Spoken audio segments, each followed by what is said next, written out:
Estamos en la Puerta del Sol, el centro de la capital española. Aquí, hace más de un año, nació una nueva época en la historia de este país.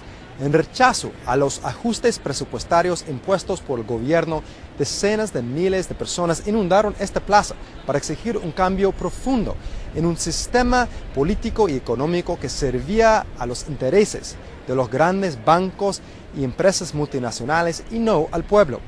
Fue un levantamiento espontáneo y sin líderes, y ha seguido así hasta el día de hoy. Pero si existe una persona quien encarna esta lucha contra el poder económico y político de España, sin lugar a dudas, sería un hombre llamado Juan Manuel Sánchez Gordillo. Es alcalde de un pueblo pequeño llamado Marinaleda, a 500 kilómetros al sur de Madrid, en la región empobrecida de Andalucía. Hace poco se hizo famoso mundialmente al apoyar protestas en supermercados, en los cuales los manifestantes robaron alimentos básicos para distribuir a los pobres. Hace unos días nosotros hablamos con Juan Manuel Sánchez Gordillo, mientras que él lideraba una marcha a la ciudad sureña de Cádiz. Mira, nosotros, el Sindicato Obreros del Campo pertenece y fue fundador de Vía Campesina. Nosotros conocemos los Sin Tierra de Brasil, a todos los movimientos revolucionarios campesinos que hay en el mundo, e indígenas.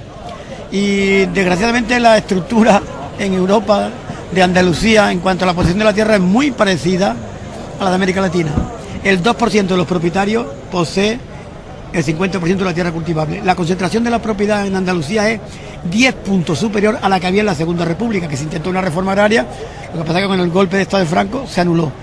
Pero esa reforma agraria sigue pendiente. El pequeño campesino europeo y el campesino de América Latina tienen el mismo enemigo, que son las 4 o 5 multinacionales que controlan la política de precios. Y esas están por debajo de los costos de producción. Y luego en Andalucía hay lo que no hay en ninguna parte de Europa, que son jornaleros, que son trabajadores del campo sin tierra, los que trabajan con los grandes latifundistas. Entonces, en muchas cosas tiene similitudes con América Latina, y por eso también las ocupaciones de tierra que venimos haciendo el sindicato desde siempre, porque pensamos que la reforma agraria es imprescindible y ahora pensamos que hace falta una soberanía alimentaria, que es el alimento como un derecho y no como una mercancía con la que se especula.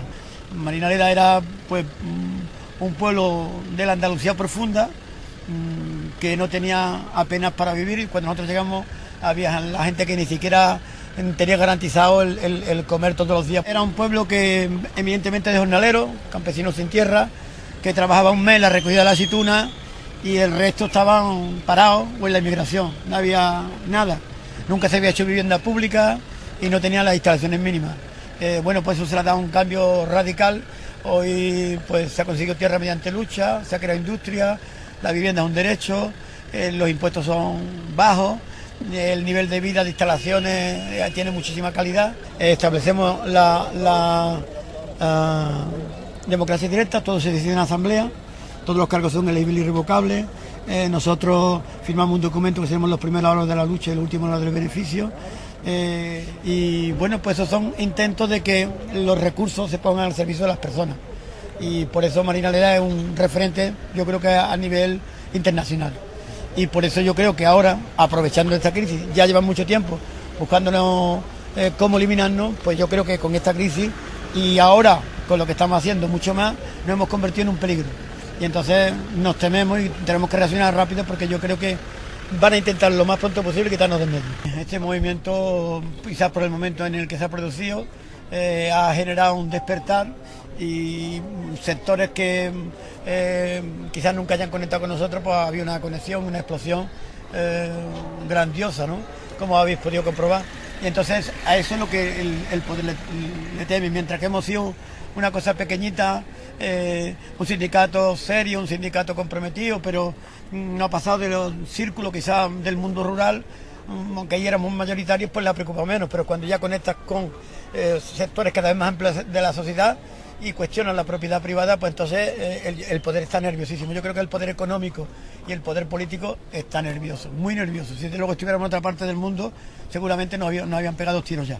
Aquí nos harán otra cosa, que será desprestigiarnos, buscarnos las cosquillas, meternos en la cárcel, intentar que por ejemplo, yo no pueda tener ningún cargo público. Sabemos que hay una lista de 11 detenidos posibles que van a suceder en las próximas horas, según tenemos noticias, y yo creo que van a reprimir el movimiento y van a intentar hacer un castigo ejemplar. Y por supuesto, la gente más conocida yo creo que nos van a buscar las cosquillas por cualquier parte para quitarnos de en medio de una forma o de otra. Bueno, nosotros lo que hemos señalado a los culpables de la crisis, los bancos, porque pensamos que esta crisis no es crisis, es una gran estafa, de las famosas hipotecas basura, 200 billones de dólares que han roto el mercado financiero. Cuando los bancos no han prestado dinero, pues se han ido crisis de la industria, crisis sistémica. Y ahora, siendo el origen una estafa, ahora en plena crisis se sigue estafando, porque los bancos españoles compran dinero al 0,75% y lo revenden al propio Estado al 7%, cosa que es una barbaridad. Es una estafa en medio de la estafa. Y claro, ¿cómo se paga la deuda? Ahora se paga la deuda mediante recortes. ¿Quién paga los recortes? Los trabajadores de las clases medias hacia abajo. El pequeño campesino, el pequeño comercio. Entonces, como la situación es de un índice de paro grandioso, del 34% en Andalucía y del 24% en España, bueno, pues entonces ellos temen que esto produzca una conexión y que produzca una rebeldía, un levantamiento, y por eso el poder ha sacado lo más reaccionario que lleva dentro y está actuando con métodos no propios de la democracia occidental en la que teóricamente vivimos. Nosotros que le hemos señalado, los bancos porque son culpables, nosotros hemos ocupado fincas porque se está concentrando la propiedad de la tierra y hay 500.000 jornaleros que no tienen trabajo y pensamos que la tierra y los recursos naturales tienen que ser de quien la trabaja. Hemos ocupado las grandes superficies porque las grandes superficies son culpables de la ruina del pequeño campesino, porque su política de precios la marcan ellos, un producto en origen en un producto en destino, desde que se lo pagan al campesino hasta que llega al consumidor hay un 704%, y además porque se están tirando alimentos, ¿no? Mientras que la gente no tiene no tiene lo mínimo para vivir. Y luego el otro planteamiento que nosotros hemos es ocupar también edificios vacíos que son viviendas de los bancos, cuando hay miles de familias que no tienen vivienda. Entonces todo lo que hemos ido señalando con estas acciones fue un hecho de no violencia activa, de insumisión. Se cogieron unos carritos de la compra, entraron un grupo de compañeros con productos básicos, lentejas, habichuelas, aceite, y lo que se pretendía con eso no era, por supuesto, la sustracción, sino que los compañeros que fueron eran para dárselo a asociaciones sin ánimo de lucro para que se lo repartieran a familias necesitadas. Era decir, oye, que hay gente que ya no come y que se están tirando productos, se tiran toneladas de productos alimentarios todos los días en las grandes superficies. Entonces ha sido un toque de atención, pero claro, eso en un contexto donde la gente ya no tiene que comer, donde dice, si mi hijo no come, yo hago lo que sea. Entonces ellos lo que temen es que pueda haber gente que cuando no tenga vaya al supermercado. Pero nosotros lo que hemos hecho es para llamar la atención, para que se reaccione desde el poder. Claro, el poder, la única respuesta es la represión. Los jornaleros ante un sector marginal, que siempre han padecido mucha miseria, pero ahora, desgraciadamente, esa marginalidad está llegando hasta las clases medias, está llegando a mucha más gente. Entonces está llegando al autónomo, al pequeño comerciante que está cerrando porque las grandes superficies, otras cosas, lo están eliminando. Y entonces, pues, son muchos sectores, funcionarios, la propia policía le han recortado la paga, etcétera. Entonces son mucha gente los que están afectados y son mucha gente la que se siente identificado con alguien que diga, oye, que aquí esta crisis es que ustedes han robado y que los verdugos de la víctima se les premia dándole 150.000 millones que se han dado a los bancos, y a nosotros nos sacáis recortes para pagar el dinero a los bancos. Cuando una empresa pequeña tiene un problema, nadie la rescata. Cuando un banco funciona mal y debe miles de millones, se le rescata con dinero público. La solución a la crisis es fuera del capitalismo, es con otro modelo económico, con otro modelo de desarrollo, llámese socialismo o llámese una sociedad sin clase, al menos donde los medios de producción y los recursos naturales estén al servicio de las personas y de los pueblos, y no del privilegio, egoísmo, muchas veces miserable, de una minoría ridícula que es el capitalismo. Por tanto, yo creo que el capitalismo se tiene que superar, se puede y se debe superar, y Marginalidad es un intento pequeño de superar ese capitalismo. Y lo que queremos es que esa expresión se extienda por toda Andalucía y por el mundo, y que los revolucionarios nos conectemos internacionalmente, igual que la burguesía sí que se une tan perfectamente para aplastarnos y para imponer su dominio.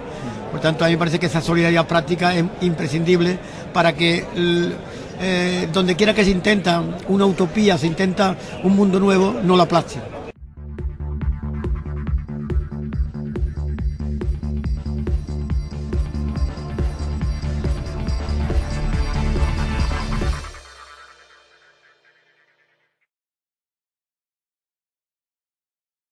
en deudas y guerrillas y el siglo que se va. A México le da por esperar, como he hecho falta en estos días.